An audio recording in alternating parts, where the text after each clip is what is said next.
Na na na na na na na na na na na na na na na. Batman! No, sorry, it's just my grandma's theme tune. No big. So I was born in the year of the rooster, which apparently explains why I'm a bit of a cock. And I mean, with life in general, I like to tackle the big issues until someone came up to me the other day and said, "Holly, you can't play rugby with all the homeless people."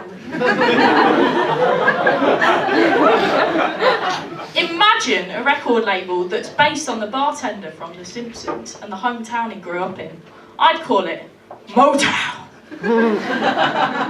Why aren't the killers in prison? What are the vaccines protecting us from?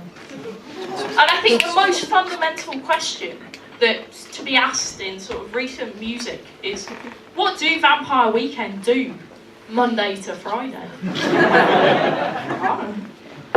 I was really sad to hear that the band's Madness and the Specials have been in a car accident. They're scarred, but mentally sound. I don't think the Arctic Monkeys are hot. I don't know whether the Kinks are straight.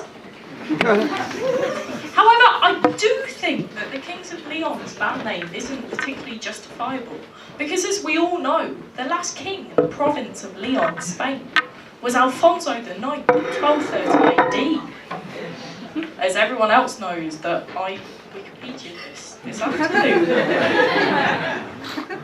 Do you know anyone that's been Skrillexed? I mean, they used to be stick thin and now they're all whoop whoop whoop whoop whoop. Leanne Rimes? No, she fucking doesn't. Who is this Les that everyone keeps talking about? And why won't he cheer the fuck up? Come on guys, think about it. I'd really like to say thanks to the actor turned director Steve McQueen for perfectly creating 2 films which document both my Friday and Saturday nights. Thank you so much for Hunger and Shame.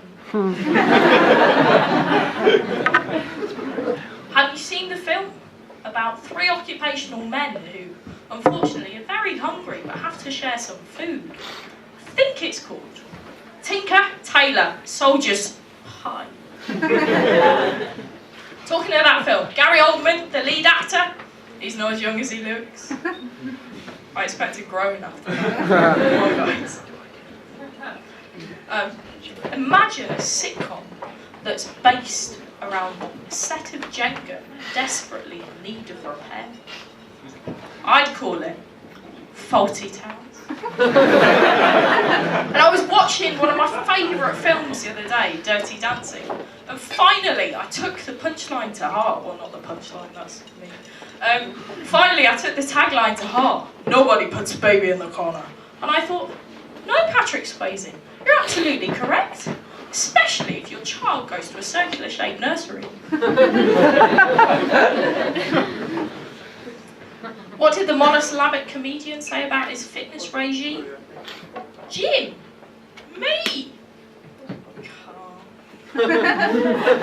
I absolutely adore Miranda, but I'm afraid my heart's just not in it. Did you hear about the comedian turned gangster, Eddie Izzard? We even changed the spelling of his name so as to comply with the rest of the uneducated thugs of his gang. I mean, you Scots, you're so very welcoming of complimentary marriage in cafes. Free wife! Hey!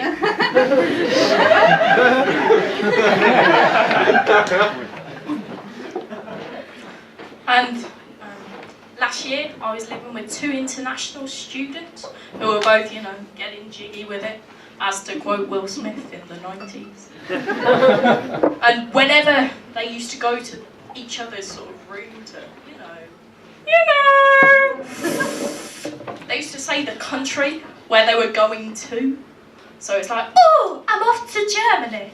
Oh, I'm off to Sweden. Now, my boyfriend at the time was like, from St Albans.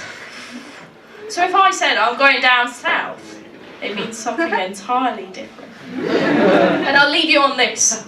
I needed some new shoes, so I went down Princess Street. So, walked straight into boots. Oh. That's awkward.